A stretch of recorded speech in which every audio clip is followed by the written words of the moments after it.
Isang umagang kay ganda po mga kapamilya. Ako po si Brother Ernald. Saluhan niyo po ako at tayo'y magkapet, pandasal. Meron pong kasabihan sa Ingles. There are two kinds of people.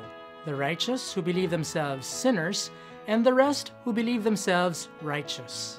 Tayo pong lahat ay makakasalanan at nangangailangan ng pagkapatawad at paghihilom ng Panginoon. Wala dapat ni isa sa atin ang nagmamalinis at nagmamalaking higit tayong mabuti kaysa sa iba. Hinahangad mismo ng Panginoon na makapiling ang makakasalanan, ang mga inaalipusta sa lipunan, ang mga naliligaw ng daan.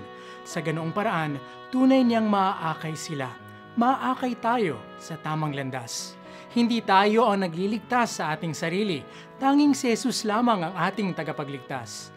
Ang tungkulin natin ay matularan siya sa kanyang pagmamahal sa pagpapatawad sa ating kapwa upang sa gayoy higit nating maisabuhay ang pagiging anak ng Ama natin sa langit. Huwag po tayong maging mabilis sa paghusga sa kapwa. Sa kahuli-hulihan, walang kabutihang maidudulot yan sa kanila o di kaya sa ating sarili. Naway biyayaan tayo ng Panginoon na magkaroon ng kababaang loob upang sa kanyang habag, tayo rin ay magkaroon ng habag sa ating kapwa. Lahat tayo ay iniibig ng Diyos. Walang exempted. Amen? Amen.